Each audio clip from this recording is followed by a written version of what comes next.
শ্ৰোতাসকল আমি আপোনালোকৰ কাৰণে দুটা খবৰ আগবঢ়াম।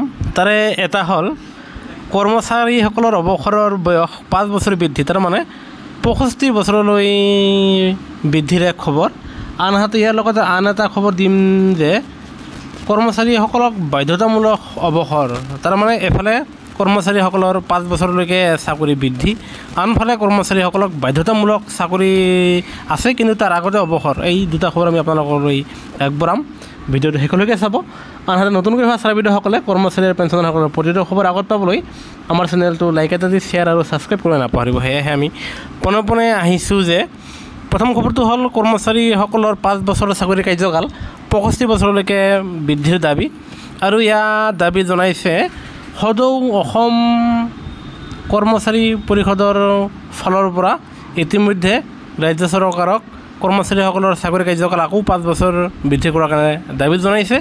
আৰু ইয়াৰ লগতে আন এটা খবৰ যোগ কৰি দি আছোঁ, সেয়া হ'ল অসম চৰকাৰৰ স্বাস্থ্য বিভাগে 30 আগষ্টত অসমৰ বিভিন্ন চিকিৎসালয় আৰু স্বাস্থ্যকেন্দ্ৰত কৰ্মৰত 115 জন আয়ুৰ্বেদিক স্নাতক চিকিৎসা যি ডাক্তৰ আছে, মানে আয়ুৰ্বেদিক চিকিৎসকসকলৰ অৱসৰকালীন বয়স 65 বছৰ বৃদ্ধি কৰাৰ কাৰণে ইতিমধ্যে মাননীয় মুখ্যমন্ত্ৰীক জনাইছে।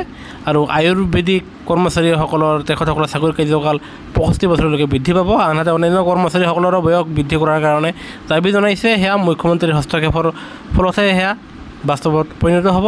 আনহাতে দ্বিতীয়টো খবৰ দিবলৈ ওলাইছোঁ, সেয়া হ'ল বাধ্যতামূলক অৱসৰ গ্ৰহণ কৰাৰ ক্ষেত্ৰত হয় ছাত্ৰসকল। আৰু এই খবৰটো সকলো কৰ্মচাৰীৰ ক্ষেত্ৰত নহয়, এয়া হ'ল এক নিৰ্দিষ্ট কৰ্মচাৰী, সেয়া হ'ল ৰাজ্য চৰকাৰৰ অধীনত শিক্ষক কৰ্মচাৰীসকলক শিক্ষাৰ অধিকাৰ আইন 2009 মৰ্মে এতিয়াৰ পৰা টেট বাধ্যতামূলক হ'ব।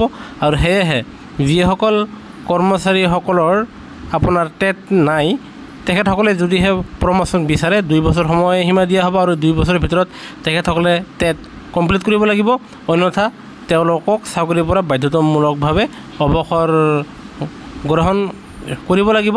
লগতে অন্যান্য সুযোগ সুবিধাসমূহ গ্ৰেচুইটি আন লিভসমূহ পাব।